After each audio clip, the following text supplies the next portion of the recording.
afternoon, and welcome to NASA's Johnson Space Center. I'm Mira Bernstein in NASA's Office of Communications. Thank you for joining us today and for an update on NASA's Boeing Starliner Crew Flight Test.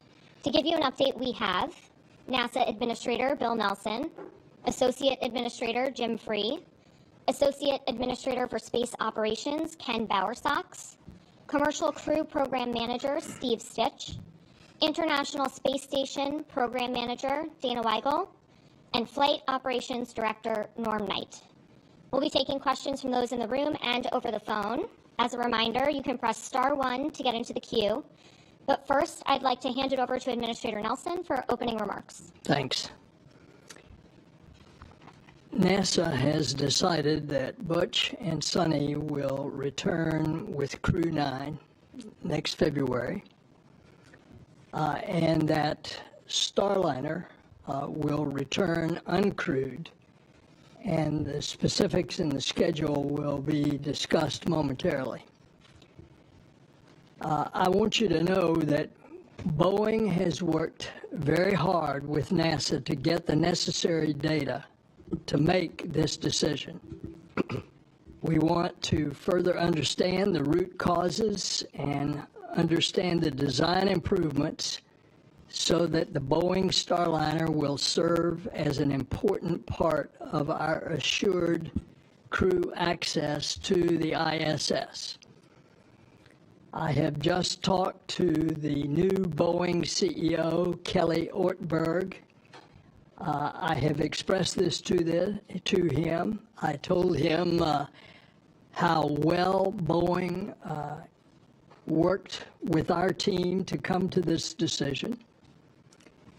And he expressed to me an intention that they will continue to work the problems once Starliner is back safely, and that we will have our redundancy and our crewed access to the space station.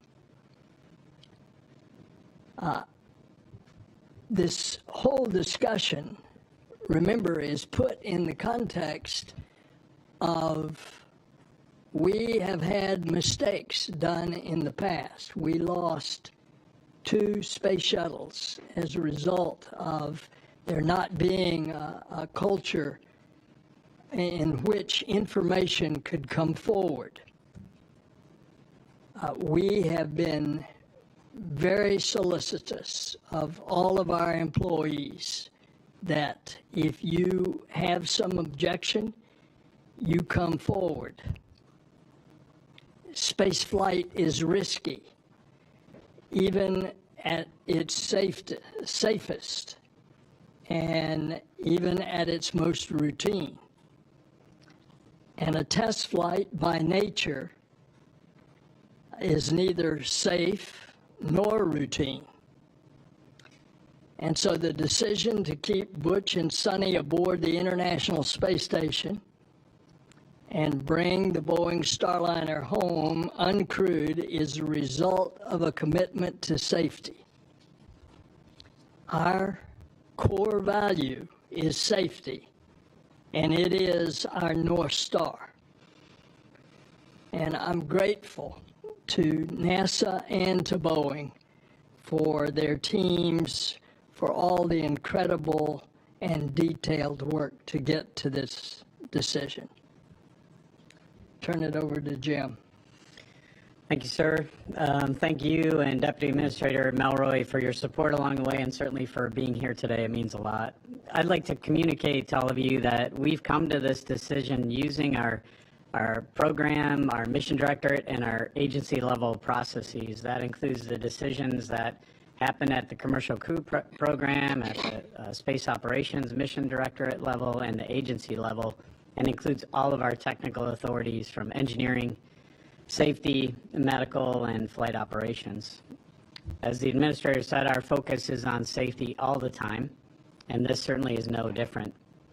The uncertainty in our margins is where we have come to make the decision that the administrator laid out. That uncertainty remains in our understanding of the physics going on in the thrusters, and we still have some work to go. You'll hear more from others on the specifics, but I'll tell you that the NASA and Boeing team have made incredible technical progress in the model development that has gone on, the thruster testing, understanding material properties within the valve, and the complicated fluid physics that are happening inside. We will continue to learn. We are a learning organization, and I think we've demonstrated that here. We'll learn from this effort so that our crews who are at the top of the pyramid on these missions and their families can continue to know we've done that and we'll always do our best. For our team, our programmatic and technical teams, both NASA and the Commercial Crew Program, in the Space Station Program, and our Boeing teammates have worked endlessly to get to launch, and certainly in the past 2 months. They've done this while the whole world has gone on around them. Hurricanes, a hurricane through Florida, a hurricane through here, while their homes are damaged and without power, they came to work. Some of them lost family members along the way. Their kids went back to school and life in general went on, but they were here every day working long hours. They have persevered, and I want them to know how grateful I am that they are on our team. This has not been an easy decision, but it is absolutely the right one. Let me turn it over to Ken Bowersox and thank Ken and all the leaders here and the ones that are not here with us today for their work. Thanks, Jim, and thanks to you and the administrator for joining us for this press conference and for our meetings. You guys have been heavily involved, and we appreciate that. I also want to thank everybody who's here in the room with us and watching online. It says a lot that you're with us on a Saturday, and I want you to know how much we appreciate your support as we work to fly our mission safely. I'm really proud of the NASA team and the Boeing team for all the work they've been doing the last couple of months. It's really been impressive to see how they've been very agile in testing, gathering data, and completing analysis. And then having the tough discussions that go along with processing that data and coming to conclusions. Our intent today was to have the first part of a flight readiness review.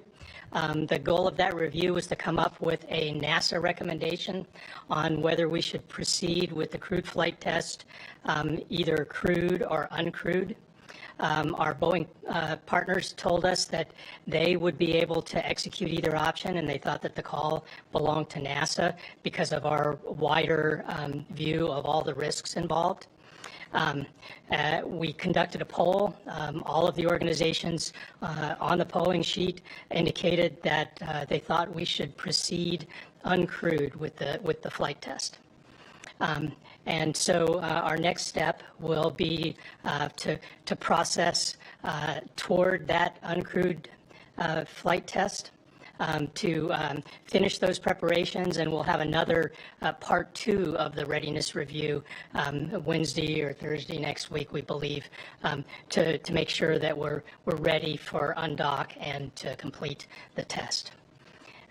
We are still in the middle of a test flight. We have to remain vigilant. We need to get the vehicle back on deck, go through the data, and once we've done that, we'll start thinking about our next steps for Starliner's next flight. And now I'd like to pass the mic to Steve to share more info and more details. Thanks, Ken, and thanks for the kind words. I want to thank all of you for being here, and the public and everybody for following our progress over the summer. It's been a long summer. It's been a long summer for our team, and I want to first start out by thanking our team who's worked so hard over the summer, long hours, weekends, nights, testing, analysis, reviews. I mean, it has just been an incredible effort by the team. We are dealing with a very complex issue with the thrusters, and I'll talk more about that, but it's challenging to predict their performance. It's challenging to predict the temperatures we'll see, and so that's why it's been tough, and it's taken the time ever since we docked back on June 6th to get to this point. Very proud of the due diligence that the team has displayed, their perseverance, their fortitude, courage, dedication, resilience as they learned more and we got more data and different results at times than we expected. I especially want to thank the Boeing team and their contractor team, Aerojet Rocketdyne, the engine manufacturer, the valve manufacturer, Moog, all their suppliers that participated, along with the NASA workforce. We have brought in expertise from just about every NASA center. We did testing at the Marshall Space Flight Center. Of course, our White Sands test facility did testing on the thrusters. So this has been a huge effort across all of NASA, within the commercial crew program and even beyond. Determining the position to bring Starliner back uncrewed was very difficult for me personally. We're all committed to the mission, which we started out, which is to bring Butch and Sunny back. But as we got more and more data over the summer and understood the uncertainty of that data, it became very clear to us that the best course of action was to return Starliner uncrewed. And I'll talk about the other aspects of the mission in a little bit.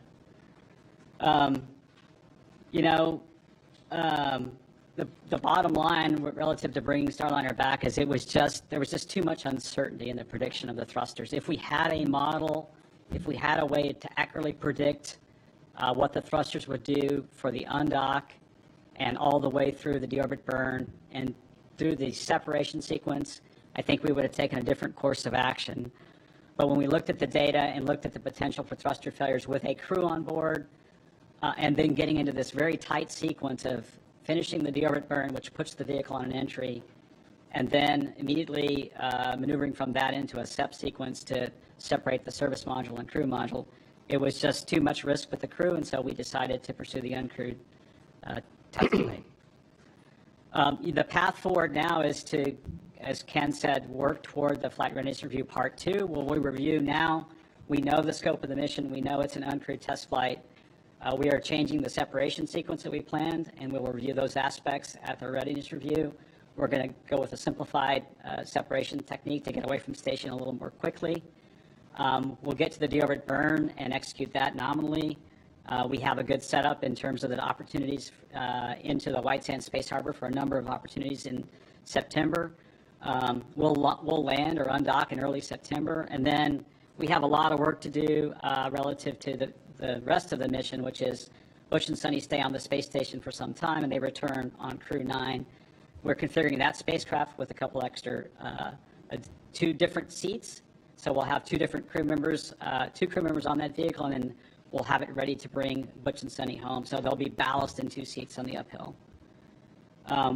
We also have to work to reconfigure the Crew 8 vehicle. When Starliner undocks, it will undock first, and then the Crew 8 vehicle will serve as the lifeboat for Butch and Sunny.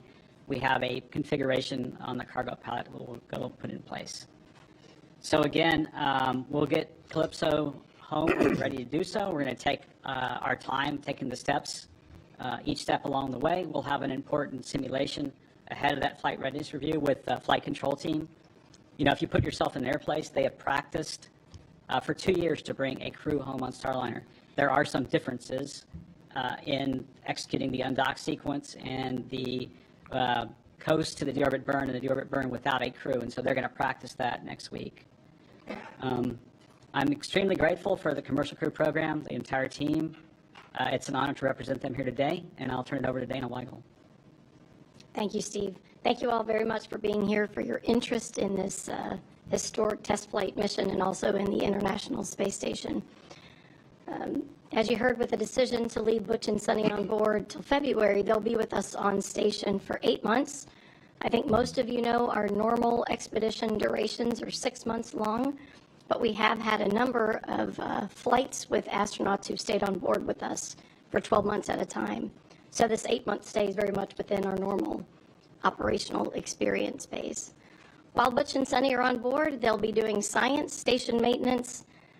They'll execute the SpaceX 31 research and cargo mission, and we may have a couple spacewalks for them towards the end of their expedition. Since they've been up there, they've been a welcome set of helping hands. They've already done about 100 hours of work on 42 different experiments, and they've helped us with some of the critical station maintenance that we've had on board. For us, looking forward, the station team is focused on the planning and the rework for the undock, the Starliner undock. As you heard from Steve, that's targeted for early September. Before we hit that undock window, We're going to do the work to reconfigure the Crew 8 Dragon. We'll probably do that within the next week or so to have that in place for a 6-crew contingency return capability. And just to reiterate, as Steve said, this just gives us a contingency capability after Starliner departs and before the Crew 9 vehicle arrives. Crew 9 with 2 crew will launch no earlier than September 24th.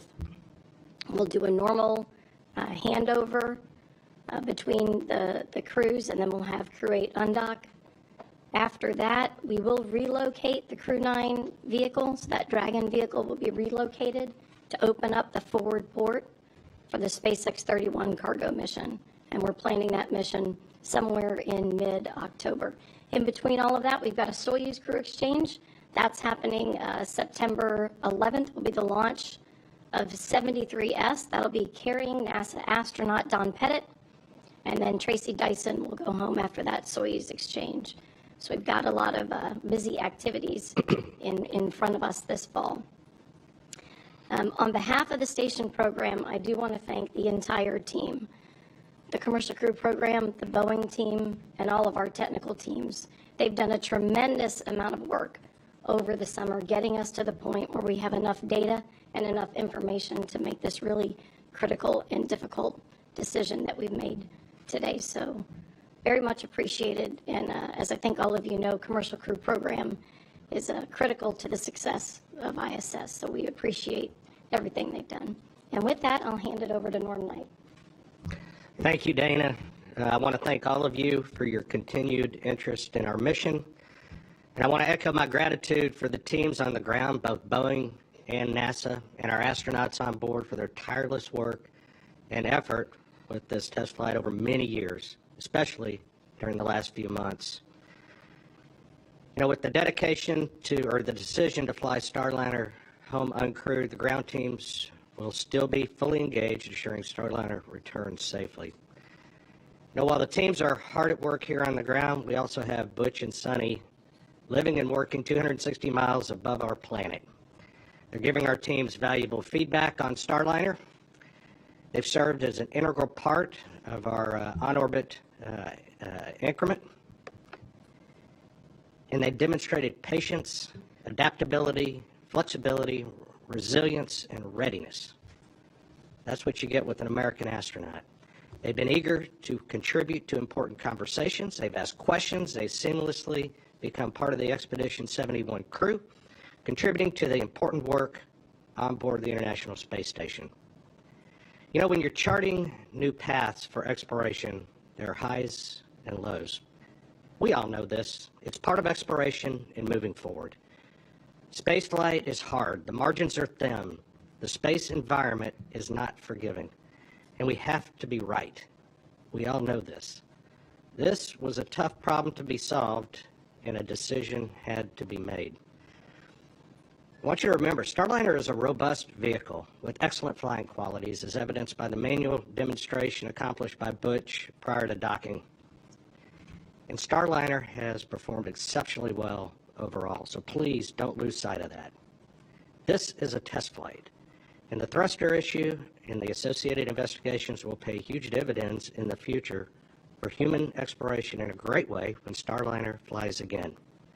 I am encouraged by the dedication and resilience both the NASA and Boeing ground teams and, of course, our space flyers exhibit. I talked with Butch and Sonny both yesterday and today. They support the agency's decision fully, and they're ready to continue this mission on board ISS as members of the Expedition 71 crew. I would also be remiss not to mention that this decision also affects the Crew 9 mission and the astronauts that are assigned to fly in that mission in September. Crew 9 mission will now configure Dragon for 2 crew members and will provide seats for Butch and Sonny to return. We're also working to finalize those crew assignments and update the training plan. Those decisions will be made public once they are finalized. I would again like to thank all the teams who have designed, built, and now fly Starliner. Going forward, their hard work will continue to pave the path for expanded human spaceflight exploration. Thanks. Thanks, Norm. We'll move into the question and answer portion now. We'll open it up again to folks in the room and folks on the phone. If you're on the phone, press *1 to get into the queue. Please clearly state which of our participants you are addressing in your question, and we appreciate you limiting yourself to one question. So with that,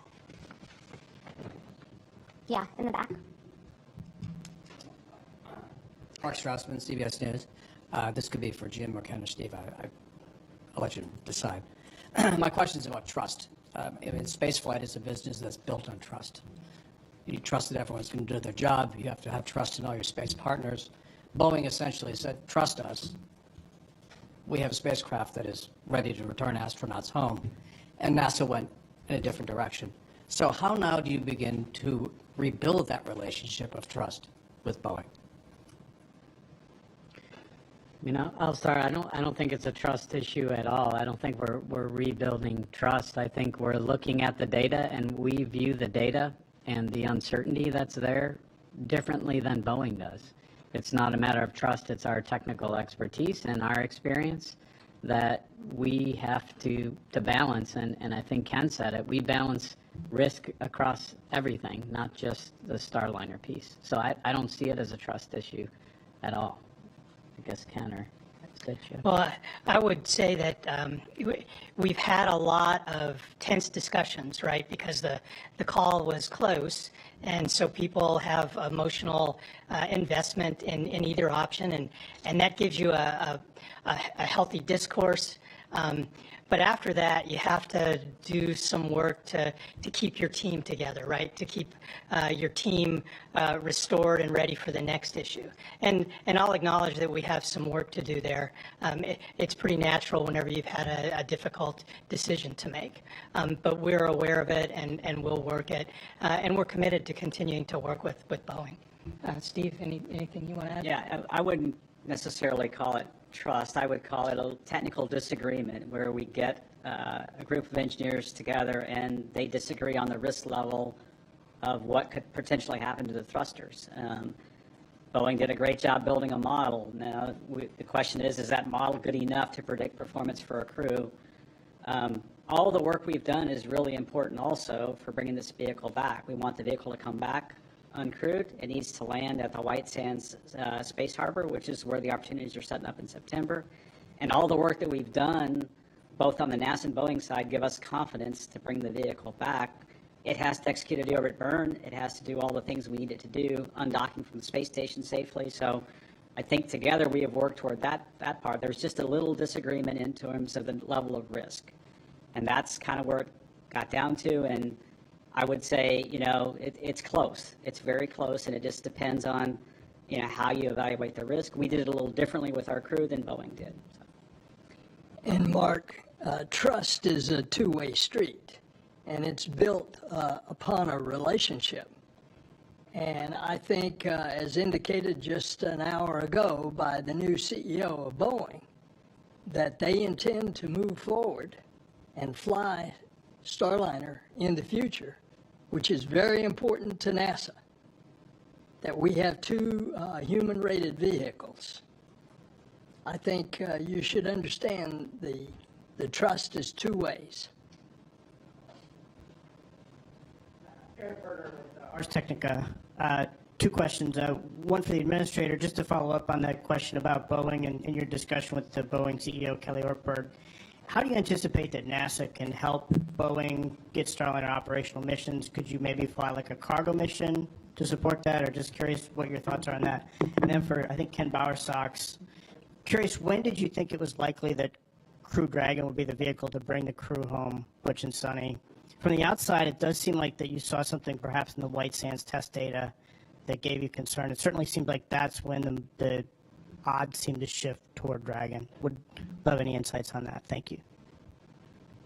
Your question to me is best answered by the people that are going to determine the specific testing and what is required before the crew would fly. Yeah, I can take a cut at that, Eric. So we're going to sit down with Boeing and kind of lay out what's that path, right? I would say the White Sands testing did give us a surprise.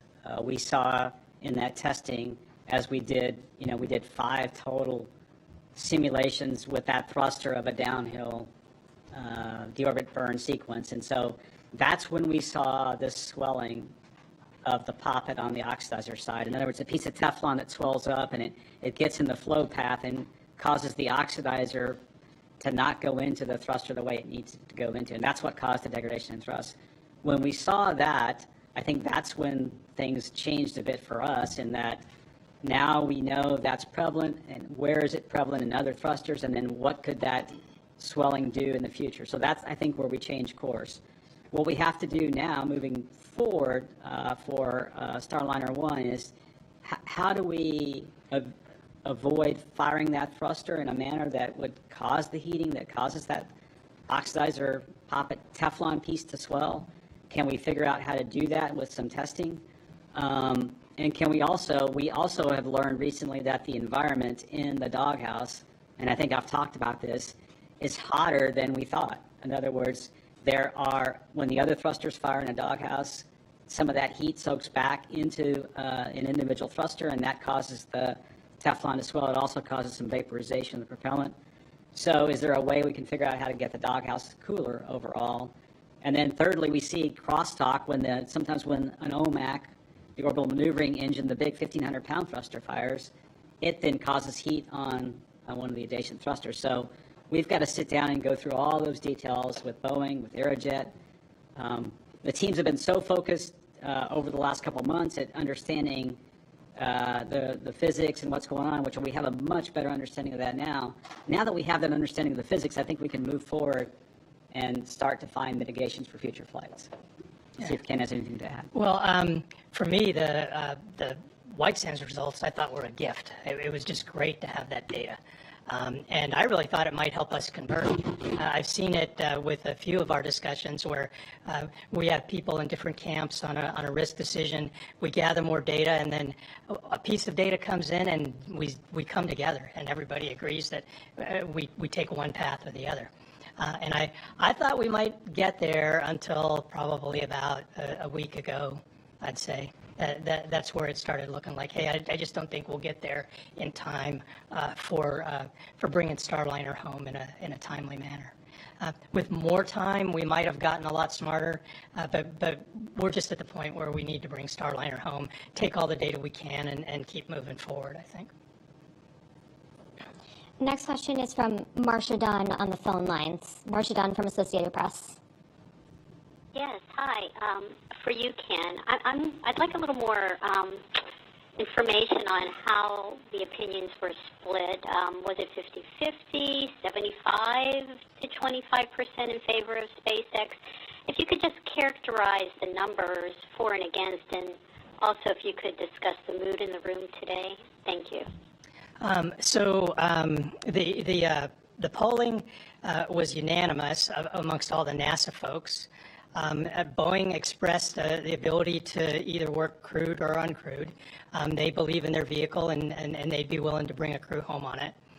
We had some NASA folks that took a broader view of the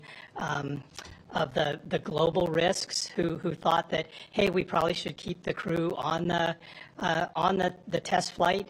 To say whether that was 15, 20% of the people, I'd have a hard time coming up with that number. But as far as the mood, all of us really wanted to complete the test flight with crew, and I think unanimously we're disappointed not to be able to do that. But that's part of the reason our system is set up the way it is, right? You don't want that disappointment to weigh unhealthily in your decision. And so on purpose, our system increases the volume on some of our voices from the technical authorities, folks that are asked not to think about those emotions, and it helps to pull you away from the fact that you might be disappointed in a certain decision, and then guide you towards that final outcome. And I would add on the mood in the room, you know, I think everybody is professional and did their jobs, but there is a sense of not accomplishing the mission that we set out to do. And even for myself personally, that is a hard thing to go through.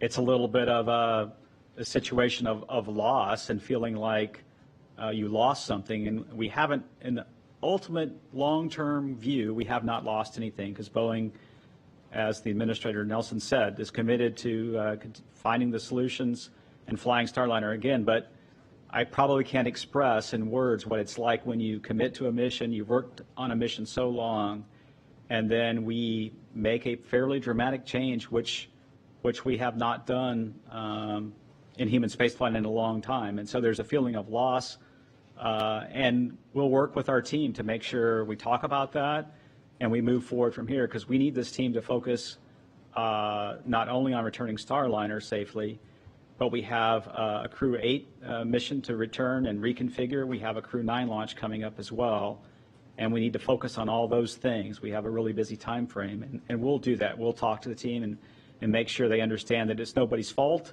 and it's a normal feeling to have this feeling of loss or that you didn't complete what you intended to do. Okay, we'll take the next question also from the phone lines from Marissa Para from NBC News. Hi, everyone. Thanks so much for doing this. Marissa Para with NBC here. Senator Nelson, this could be for you or for anyone else who wants to join in. We heard a mention of a next space flight for Starliner a couple of times, and we know how much NASA would like to have an alternative to SpaceX, more companies available to provide the ability to shuttle astronauts to the ISS. Senator Nelson, how certain are you that Boeing will ever launch Starliner with a crew on board again? 100%. 100%. Correct. There is no shadow of a doubt in your mind. Can you explain why? Because of what this panel has already told you. The extensive cooperative working relationship between NASA and Boeing, of finding the problem, but knowing that the uncertainties are what held up the crew getting on Starliner to go home, and a certainty on my part that we will find out the uncertainty, and Boeing's willingness to carry through on this program. All right, next question from the phones, Kristen Fisher from CNN. Thank you. My question is also for Senator Nelson. Senator, you were a member of the congressional committee that investigated the Challenger accident. You were a senator when Columbia happened. How much did that experience influence your personal decision today? Thank you. Well, very much. It has affected the decision today by this collective group and all of those that participated in the flight test readiness review this morning. It is a trying to turn around the culture that first led to the loss of Challenger and then led to the loss of Columbia, where obvious mistakes were not being brought forth. For example, give you specifics going back to the loss of Challenger. Even the engineers in Utah, in Morton Thiokol, were begging their management not to launch because of the cold weather. And that information never got up. And that was happening on the very night before the launch the next morning. Another example, on Columbia,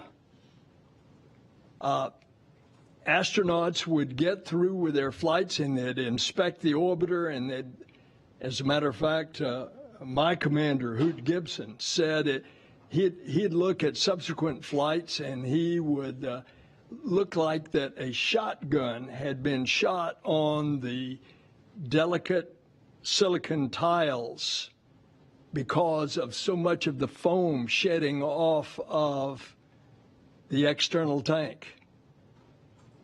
But there was a culture that did not bring that information up to the decision makers.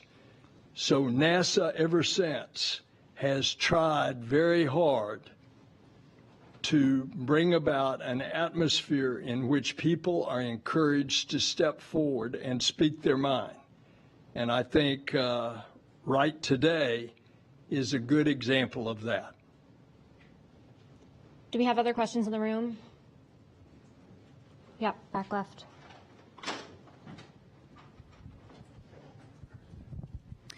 Good morning. Cheryl Mercedes here with KHOU here in Houston, Texas. Any of you can answer this question. Just really simply state it to the folks at home who have no idea what these two astronauts are experiencing right now up in orbit. All they're hearing is the technical stuff and what we're reporting. What do you have to say to those folks who are saying, man, these guys simply are going to miss out on the holidays with their families at home? What's it like for them up there? What are they experiencing day to day now with this decision and this news that it will now be months before they return? Thank you. I'll jump in on this one.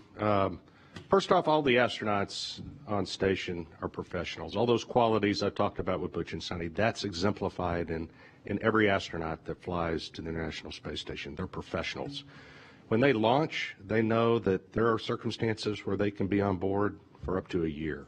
So mentally, you know that you could be in that situation. Now, once you're in the arena, obviously, it's a little different. It's challenging. It's disappointing that they're not coming home on Starliner, but that's okay. It's a test flight. That's what we do. They knew those risks going in, but we keep them very busy. There's a lot of science and research going on the International Space Station that Dana can elaborate on and has elaborated on. We keep them busy. We keep them working, and they are continuing to pave the road for human exploration going forward. So it's great. They're part of the crew, and they're doing fine. What do you say to their families? I care deeply about their families. I know this is a huge impact to their families, and it means a lot. Their families are the pillars that keep them strong. They're the pillars that we at NASA depend on for the workforce to keep us going. They're the pillars that help this team with the crewed flight test have the resilience to keep going, especially over these last 2 months that were needed to go forward. And that's both at NASA and Boeing. So family is the backbone of what we do in the support structure. So I tell their families, thank you. Thank you for their support. Thank you for what they do to allow NASA and our commercial partners to do what we do to explore space. We're going to go back to the phone lines. Next is Eben Brown from Fox News. Hi, good afternoon. Eben Brown, Fox News for Administrator Nelson. Sir, I can appreciate all the technical and R&D review here that's being detailed for us and the investment everyone has in this. But I'd like to ask you about the investment we as taxpayers have given to Boeing over, I think it's at least 15 years now. It's been hundreds of millions from seed money to selecting them as providers for commercial crew. At what point, and I understand this is an oversight issue and it may come from something above the agency, but your career has spanned both the agency and above the agency, and I want to know how or when or what's the process for reviewing this contract to determine we're not getting what we paid for as taxpayers. I say this as knowing that there is a public sentiment that is very skeptical of Boeing as a corporation right now, not just due to this, but also due to their other issues in commercial aviation. So I'd like to know when those discussions happen and how they happen and what gets discussed. To specifically answer your question, you remember when we started the commercial program, one of the advantages of the commercial program was that it was going to be a fixed price contract. So much of NASA's research and development in a very unforgiving environment, space, that is very hard and is cutting edge technology, and it is very expensive. And as a result, on the normal way of contracting, cost plus, it will run the cost way up. Not so with the commercial crew program. And that was part of the negotiation for both of the companies, Boeing and SpaceX. And they've got a fixed price. And if you check the record, you can find out how much additional Boeing has had to spend. So my answer, you're posturing the question of what I would answer in front of a congressional committee about the cost, is that this program is working like it should. Now, if your question portends something else, then speak it, but I think that's what you were getting at. Okay, we'll go to Joey Roulette from Reuters. Thanks. For Bill Nelson, did Kelly Ortberg say when you talked to him whether Boeing would pay for an additional test mission before Starliner gets certified? And for Steve or Ken, I'm reading some contract language from Boeing's most recent modification that says it kind of broadly defines certification as coming after Starliner flies astronauts to and from the ISS. And so I know there's a lot of data that you guys are going to get on the return leg, but since it's coming back empty and based on what we've seen so far, will NASA want to see Boeing fly an additional test mission before it gets its certification, or might NASA change those requirements and certify Starliner anyway? Joey, it did not come up, nor would it have been appropriate for, in a conversation of which I'm alerting him as to what the decision of the Flight Test Readiness Review was, that we would get into those matters. Yeah, we've started looking at the flight test objectives, what we have already accomplished on this flight and what's remaining. We have not, made a total determination yet of what objectives are in front of us or what we've fulfilled. We'll take a little time to do that. I don't think we have decided on the path yet of another crewed flight test. We have gotten a lot out of this vehicle so far. It's been on orbit now for 2.5 months, which we didn't intend, so we've got a lot of data out of that. We'll have to sit down and talk about the certification aspects after the flight. It's a little premature to do that at this point. So. Yeah, we need to get the vehicle back on the ground and then analyze the data and be driven by that in our next decision. But I wouldn't rule anything out, right? I mean, we have options for how we move forward. The one thing I do want to emphasize is we plan to work together with Boeing to find that path. Next, we have Chris Davenport from the Washington Post. Hi, thanks so much. I guess for Ken Bowersox, I want to follow up on that poll, which you said was unanimous. I wonder if you can give us a number of votes cast that was as part of that poll. Was it like 10-0, 12? How many votes were there? Thank you. Well, so I'll kind of go through just mentally all the orgs we polled. We unofficially asked the opinion of the NASA Engineering and Safety Center, the Flight Operations Directorate, the Division Director for ISS and Commercial LEO Development at NASA headquarters, the ISS program, the Commercial Crew Program, the Engineering Technical Authority, the Crew Health and Medical Technical Authority, Safety and Mission Assurance Technical Authority. Let's see, who else did I leave out? All the center directors from Stennis, Marshall, JSC, and Kennedy Space Center, where the Commercial Crew Program is officially based. Anybody I missed on that list? I think you got just about everybody. Yeah, I think did I get everybody? And that was again, everybody concurred with proceeding uncrewed, and they stated where they might have one or two people during our meeting that had a different opinion, and tried to give those folks an opportunity to talk to the group. We'll go to Micah Maidenberg from Wall Street Journal. Thank you. For Administrator Nelson and Jim Free, there was a discussion on a previous call about Starliner returning uncrewed, if that would count as a loss of mission or mission failure.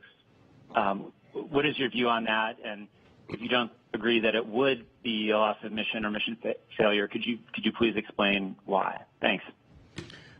Yeah, Mike, I think let me go back to echo something Steve said. We've accomplished a lot on this mission and learned a lot about this vehicle, satisfied a lot of the objectives already. That stressed here by Steve, stressed on previous press conferences.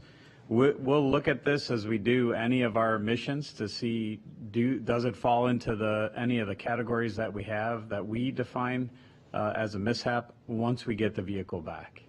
That's our time to look at that. So I think that's a question I'd say even posed to us on the other side of getting the vehicle back. We'll go to Izzy Alvarez from ABC. Thank you. Can you please tell us in layman terms why NASA chose SpaceX to bring Sunny and Butch home? How did you come to that decision? I can take a cut at that, and we'll see. When we looked at, first of all, we looked at the risk of putting Butch and Sunny on the Starliner vehicle due to the issues with the thrusters that we've talked about. And so when we looked at that risk, we said that that risk was due to the uncertainties, due to the inability to predict with certainty the thruster performance for the rest of the mission, including holding the orientation of the vehicle for the deorbit burn and then maneuvering the vehicle for the separation of the crew module and the service module. When we came to that conclusion, we started looking at what other options, Dana and I both did, what options do we have, because these missions are really jointly shared between the ISS program and commercial crew program. And as we started looking at various options, it was obvious to both of us that the easiest and best option was to configure the Crew 9 vehicle with a couple empty seats on the way uphill to put ballast in those seats. SpaceX had that capability.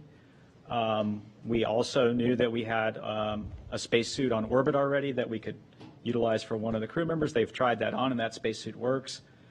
Both crew members tried on a spacesuit, so we have a spacesuit now we're going to launch for one of the other crew members on Crew 9. And then we really wanted to give the crew, a suited return like we always have in U.S. space flight. So when we started to weigh all those options, it became very obvious that Crew 9 was the best option, fly up 2 empty seats, have Butch and Sunny join the increment crew and return on Crew 9. That just became the easiest, the best option, and the most efficient option for all of us. And I'll see if Dana has anything to add. Yeah, I would just add that, knowing that this was a test flight, we made the decision a couple of years ago to train and keep Butch and Sunny current with all aspects of station, some of the most complex things we do, spacewalks, robotics, some of the research. So we had them trained. They've obviously flown to station before. They've done long duration missions, both of them have. And so, again, when you line that up with our vehicle options and the fact that the Dragon spacecraft is highly automated, as you all know, we've used it for private astronaut missions. We do have a lot of experience taking people with much less training than what our classic training is for our NASA crew and having them fly on Dragons. And so when you look at that in aggregate, it made a lot of sense to make the decision to adjust Crew 9 and have them do a full expedition and come home on a Dragon. And one thing I'd like to add, a major goal of the commercial crew program is to develop not just the capability to go back and forth to space station, but a generic capability to go back and forth to low Earth orbit to develop a commercial capability. There's 2 reasons for that. One is dissimilar redundancy. So you have this option where if there's a problem on one vehicle, you might not have the same problem on another vehicle. So you could use them for a return or perhaps keep them flying while another vehicle is working through recovery from some sort of a problem. But it's also to provide some competition in the environment.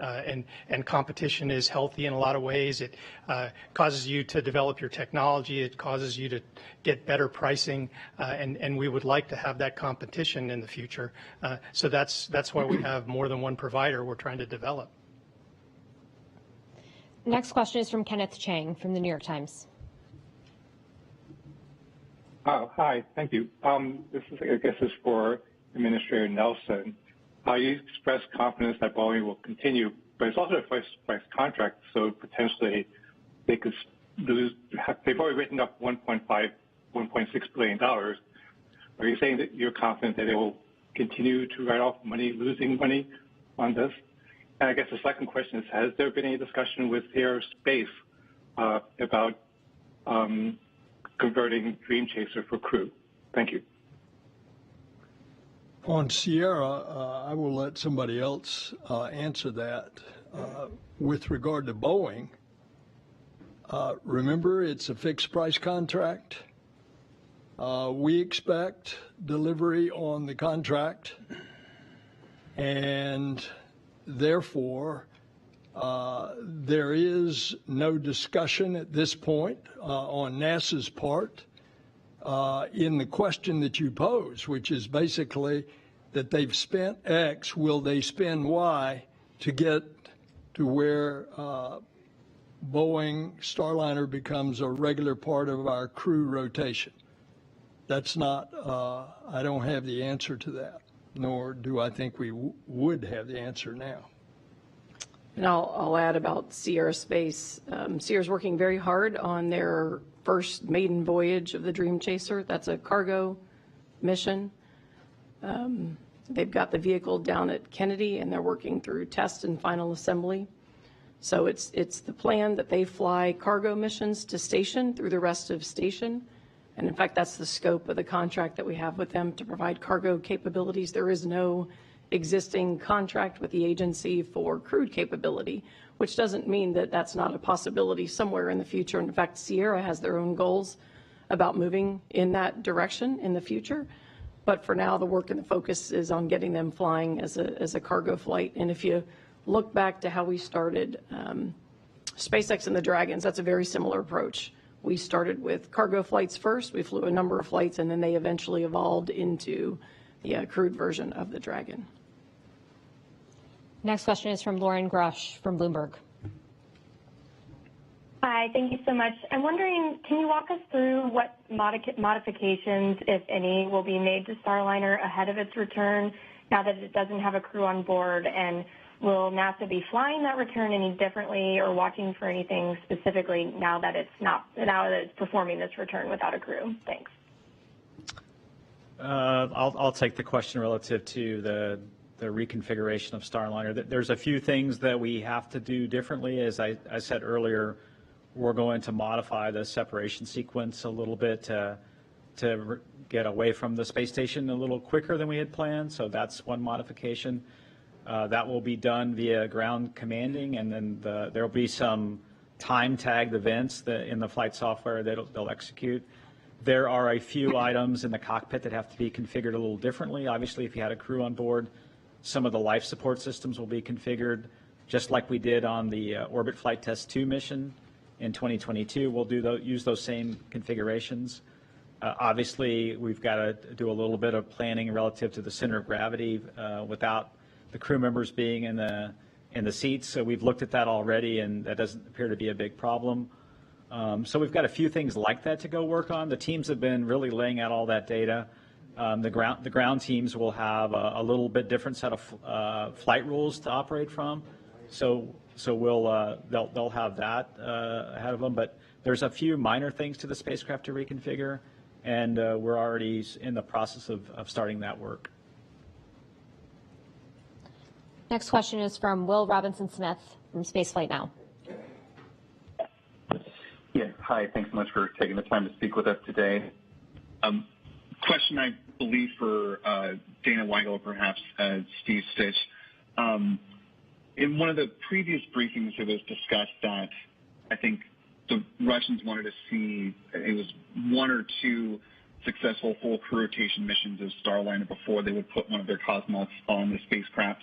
Has the agency had the opportunity to talk to Roscosmos about the path forward and what the options will be for flying cosmonauts to and from the space station with Starliner at this point? Thank you. Sure. Our focus with all the international partners, as you can imagine, discussions about what's happening on board or changing launches or operations on board involve not just our NASA team, but the entire international partnership. And so similar to the discussions you've heard today, the focus has been on the decision immediately in front of us with what to do with Starliner crewed or uncrewed. And in fact, when we ended the review today, I sent an email out to all of the program managers across the international partnership so they understood the decision. So they've been following along with us. In terms of Roscosmos thinking about our integrated crew exchanges and flying on the Boeing vehicle, they have always maintain that they want to see a few successful flights before they fly crew on it. I don't expect that that'll change, but we're not actively having those discussions right now. Right now, we're focused on what to do with Starliner, but of course, those are things we'll talk about in the future. Next question from Irene Klotz at Aviation Week. Thanks very much. I think this is for Steve.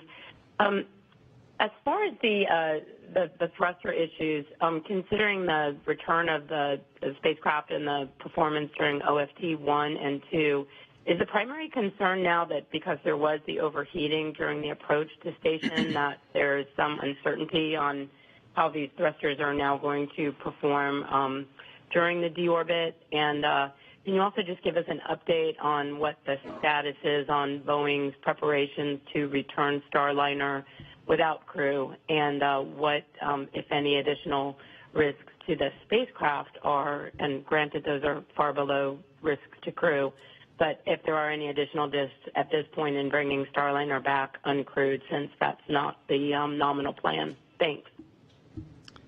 Yeah, good questions, Irene.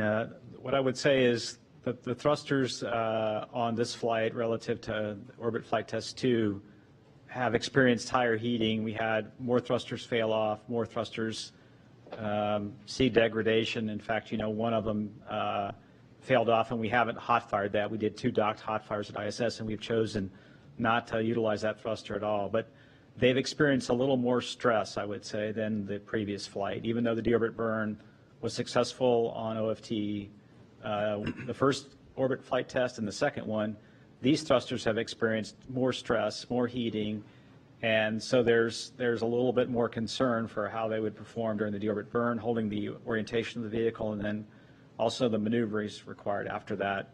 We've also learned in the starboard doghouse in particular, there is extra heating that we have just discovered in the last 2 weeks. And looking at the data a little more closely, anytime an orbital maneuvering thruster fires in that doghouse, there's higher heating. And so we had one thruster on OFT2 in 2022 fail off after the deorbit burn. It would not surprise me to see one of the starboard aft thrusters in that doghouse fail off in the deorbit burn for this flight. So I would say a little higher heating, a little bit more thermal, and a little more uncertainty now that we understand the physics a little bit better for crew return. In terms of the preps of the vehicle, we've been getting the vehicle prepared. The team is on the ground, really has gone through and looked at the flight software that's on board. Is there any changes that need to be made to mission data loads? This technique of using a very simplified step sequence has minimized the changes required on mission data loads. They're going to take the actual software that we plan to use and put it through its paces in the facility that's a hardware software integration facility that Boeing has. The team has been doing practice runs in a training facility. When I say the team, the ground team has been doing runs just to make sure they understand the differences between the uncrewed and uncrewed. And really, I think it's, I would say, unconnecting muscle memory almost. If you've been training for 2 years to do things a certain way with the flight control team on the ground, with the crew on board, where you can make calls to the crew to do certain actions, they now have to take those actions. And so they've been doing those practices. And there's an integrated simulation next week on Wednesday with the ISS flight control team. The undock sequence is always an orchestrated series of events between how ISS gets configured, how we depress the interface between Starliner and the ISS, how we configure the guidance navigation control for the space station and the software. And so they're going to do that integrated practice next Wednesday. And we'll take our time. If that goes well, we'll pick an undock date. And if it doesn't, we need more simulations, we'll go ahead and pivot. We've laid out a schedule that allows us the opportunity to have some flexibility in Starliner undock, and that's been very important for Dana and I. Next question is from Jeff Faust from Space News.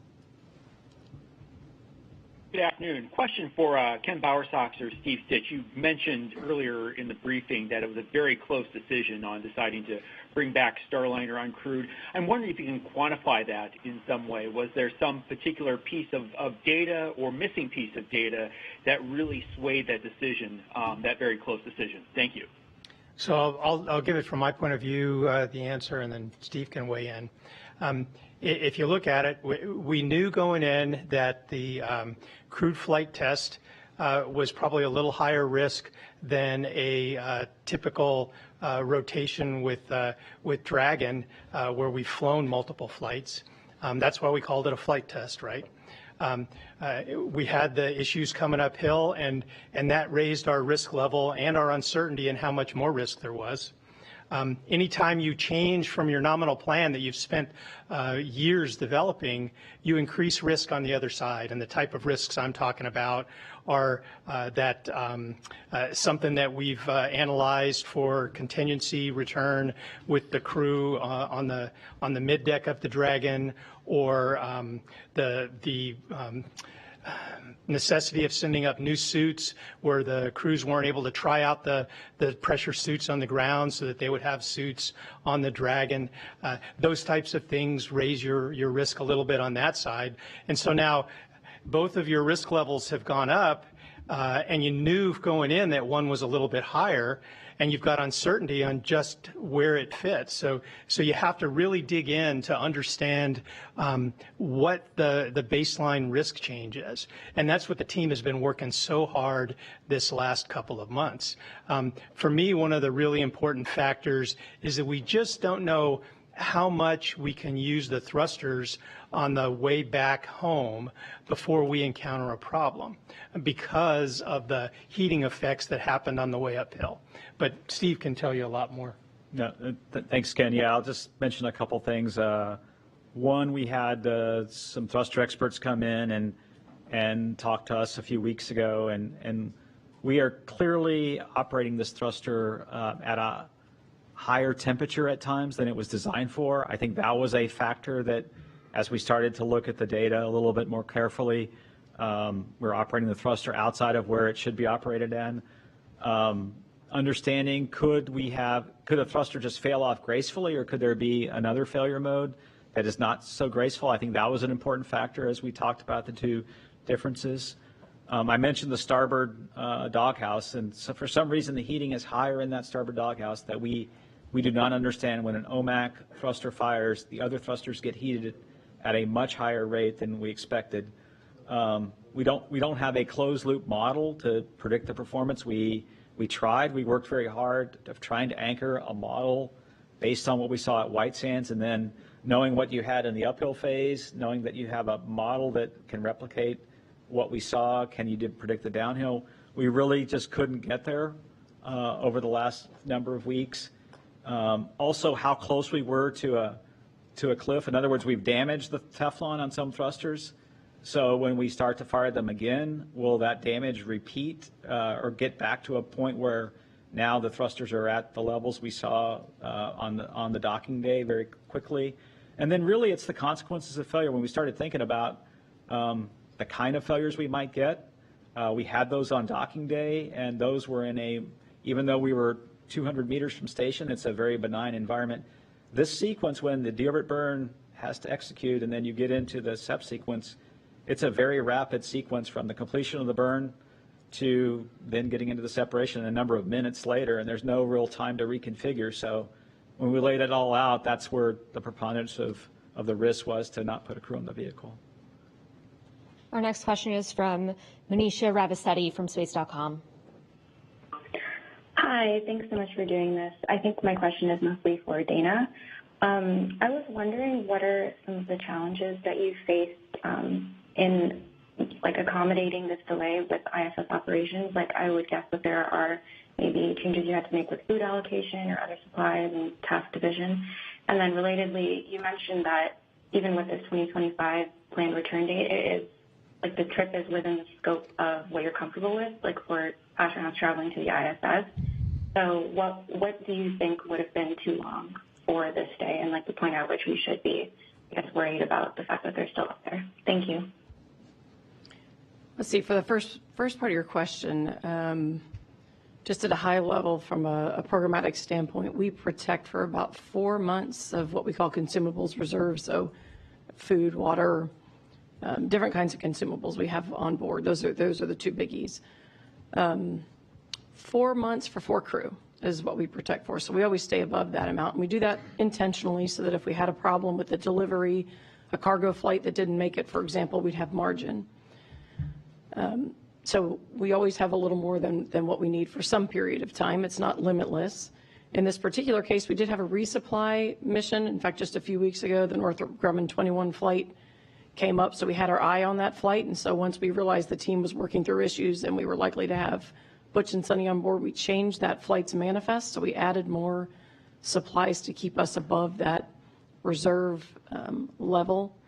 We've also got the SpaceX 31 cargo flight coming up around the corner, so we've got extra supplies on that. And so we've been able to modify and adjust our cargo mission supplies to accommodate the extra mouths we're feeding. No one has had to go on a diet or calorie restrictions, so we haven't had any limitations there. In terms of duration on board, you ask an interesting question. One of the things as an agency that's really important for us is to understand the impacts of long duration space flight on the crew. And so far our experience base and that of the cosmonaut experience base is up to about 12 months, give or take. And so we understand very well performance implications and what it looks like for operations and crew health there. So you're asking the question about how long is too long. I don't think we as an agency know the answer to that. We can tell you that we understand what 12 months does. We're interested in that from Moon to Mars. And those are some of our research objectives and what we're trying to learn in the microgravity environment, but no specific concerns with 8 months or even up to a year. And so far, our data suggests that as long as we've got the right mitigations on board, exercise, the crew spends about 2.5 hours a day with cardio and weightlifting, and as long as we can keep them in shape with rigorous routines, et cetera, we've done a pretty good job keeping the crew's health up with long duration stay. Next question is from Tim Fernholz from Payload Space. Thank you for taking my question this morning. I was just curious if you have any thoughts now on what might have been done to avoid this scenario after OFT-2, if more attention should have been paid to redesigning the propulsion system, or if there were decisions that should have been made during the test campaign to avoid the scenario. Thank you. Yeah, I'll take the question. I think if we look back at OFT-2 now with this newer lens of what we learned at White Sands, certainly could we have explored OFT-2 in a little more detail, either leading to some redesign of the doghouse to get the thermal environment lower or operate the thrusters differently. I think it's easy to do that in hindsight. If we went back and thought about the whole integrated problem a little bit more, could we have done some kind of testing? What I would say is it's very difficult to test the doghouse environment on the ground. You've got thrusters that fire in multiple directions, and it's very hard on the ground to have a test facility, a vacuum chamber that accommodates thruster firings in multiple directions. So, and then get the thermal right in that doghouse and keep the thermal up. So there was no easy way to do that test on the ground. We thought, obviously, we had done enough analysis to show that the thrusters would be within the temperatures that they were qualified for. Clearly, there was some misses back in qualification. We're going to go through that data in more detail post-flight and then figure out what we can do to go fix them. And then we'll also look at our process. I would say we're going to look at the certification process. I know Boeing's looking at their process as well on how they got here. We're doing the same thing on the NASA side. Next question is from Sawyer Rosenstein from NASASpaceflight.com. Hi, thank you so much for taking my question.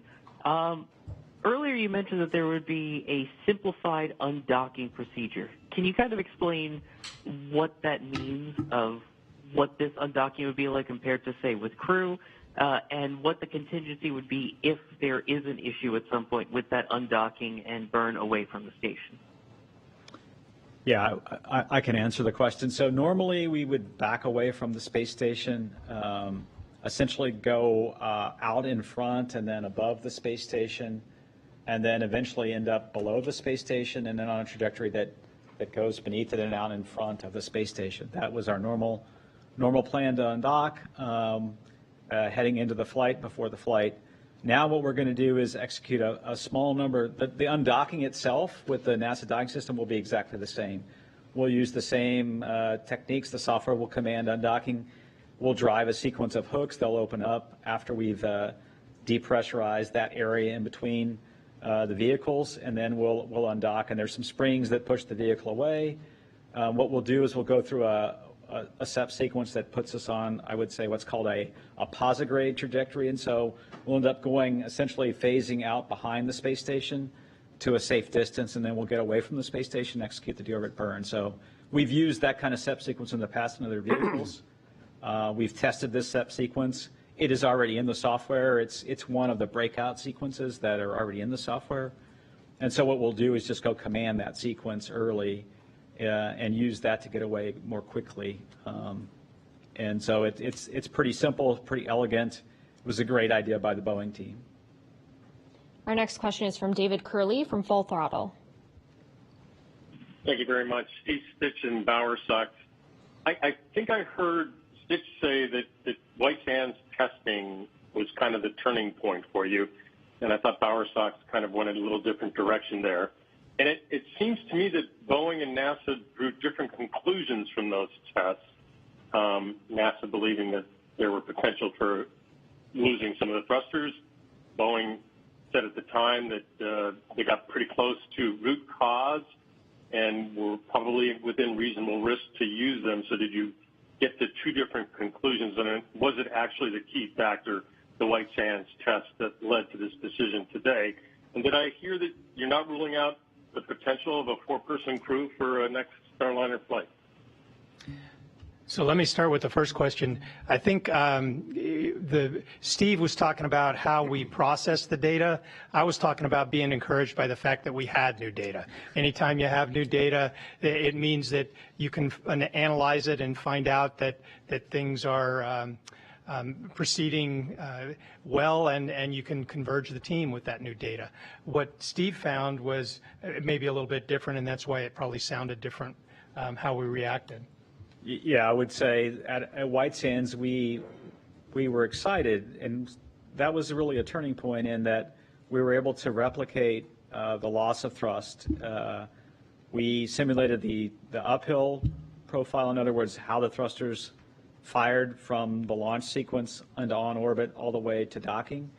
We did two of those uphill sequences, and then we did a number of downhills. And so we were encouraged when we saw that we could actually see thrust degradation in those downhill runs. What then was new is once we took the thruster apart and we looked at the valve on the oxidizer side, we saw this swelling on the Teflon seat, which when we talked to the vendor, Aerojet Rocketdyne, they had never seen this before in this particular thruster. And so I think that's where there was a change in the risk posture. Initially, we were somewhat excited by replicating the damage, or the degradation in the thrust, but then when we looked a little more closely, we saw this swelling on the Teflon, and then that gave us a whole new idea of the physics involved in the failure mode, and then that led us to study that failure mode a lot more in the last few weeks.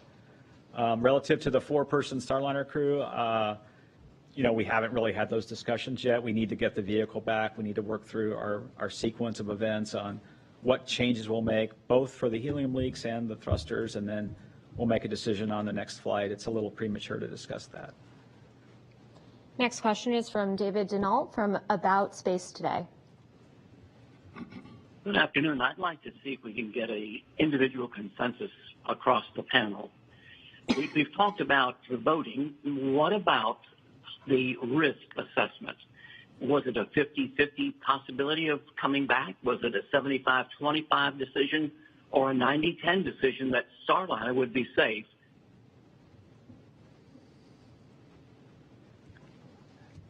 Well, Starliner still has to come back uncrewed, right? And we believe that Starliner coming back uncrewed, although higher than the risk we'd be willing to take to put crew on it, is a reasonable thing to do to finish the test flight and gather the data that we want to gather. To give you a percentage on polling or how people feel, I think that's pretty tough to do. All I can say for sure is that when we polled today, all the people that we asked from the senior management of the different organizations that are involved with human spaceflight, they all concurred that we should have the crew come down on a different vehicle than the current Starliner. Our next question is from Marvin Marshall from the Space Report News. Hi, good afternoon. My question is for Administrator Nelson. I'm speaking on behalf of millions who share, the same concern.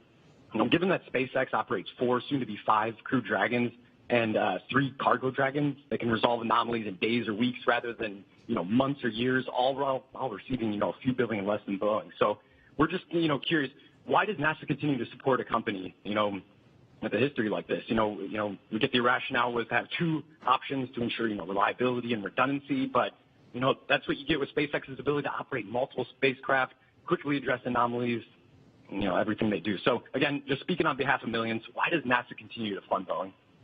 What is your question? Why do we continue to fund Boeing? What are the problems when SpaceX? Is your question, why does NASA continue to fund Boeing? Yes. For the obvious reason that, number one, we need 2 spacecraft to have the redundancy in case one is not available to take crew to and from the International Space Station. Number 2, this is according to an arm's length contract, and a contract that is a fixed price contract. And number 3, Boeing has been a great partner for NASA over the years. As a matter of fact, the big space launch system, the SLS rocket, is overall managed by Boeing, and there has been a long history with Boeing. The 4th reason is that they were the successful bidder along with SpaceX, because we had wanted 2. So for all those reasons, that's why NASA does business with Boeing. So I'd also like to add, Boeing operates the space station for us as well as the prime contractor for space station, and that's in its 25th year. So we have a long and storied history with them there also. Yeah, Boeing's been a great partner with us on space station, and I think the key word is partner. A lot of people want to focus on the contractual relationship where we're buying something from a company. This isn't completely like that, right? I mean, we have a contract with Boeing, but it's to work together to develop this capability for our country. And we've had 2 good partners, Boeing and SpaceX, when it comes to commercial crew. And when they have problems, we don't just throw rocks at them or tell them that we don't like them. We work with them to get through those problems. Our next question is from Jackie Goddard from the Times of London. Yes, hello, thank you. And just following on from that, can you help us understand why Boeing aren't here and what we're to conclude from that? You used to brief jointly. And whatever the reason may be, was there any discussion around what their absence might communicate to the public? Boeing has been adamant that Starliner is safe. You folks aren't there. We hear that the legacies of Challenger and Columbia have helped to guide your caution at NASA. So how concerned should the public be at the implication that that learning curve at Boeing possibly differs? Thank you. Well, I'll take the first part, and it looks like Jim's getting ready to take the second part.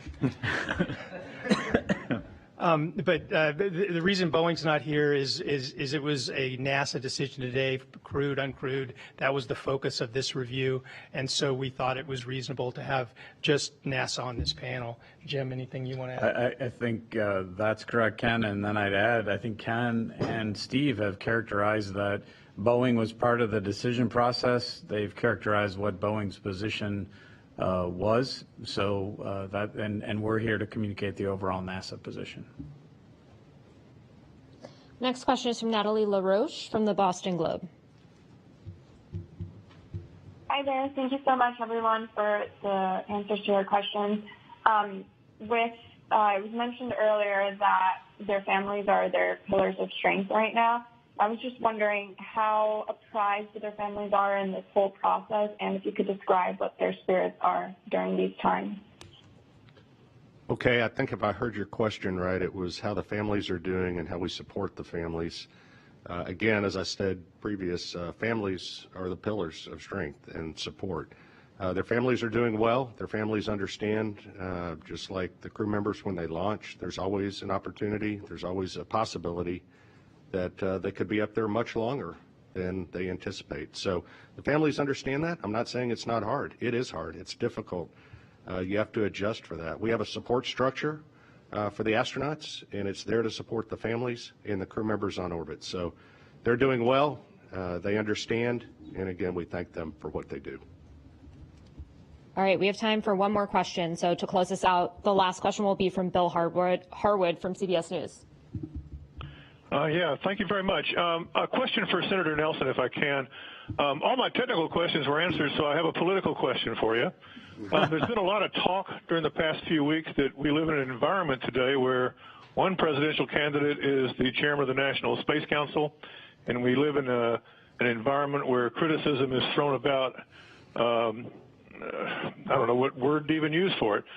The question is this: is there, in your mind anyway, did politics and the ramifications of this decision, if it didn't go well, play any role at all in your decision, your personal decision, Senator, about how to proceed with this? Was politics even in the back of your mind when you guys were talking about all this? Thanks. Bill, if anyone knows, you know that NASA is not only bipartisan, it is nonpartisan. And that's the way we've tried to operate this agency as long as I've been here. I can tell you unequivocally, from a personal standpoint, that politics has not played any part in this decision. What I said earlier about Challenger and Columbia and the lessons learned and what we've tried to change in a culture in order that safety is our North Star is what we are trying to do in a very hostile environment in which if you make a mistake, it's very unforgiving. So I can tell you unequivocally, I have seen some speculation in the press that because we are in an election season, that decisions may have been made with regard to this announced today with regard to an election. Absolutely has nothing to do with it. And as long as I'm around here, it's not going to. Thank you, Administrator, and thank you to all of our panelists today. Thank you all for joining us.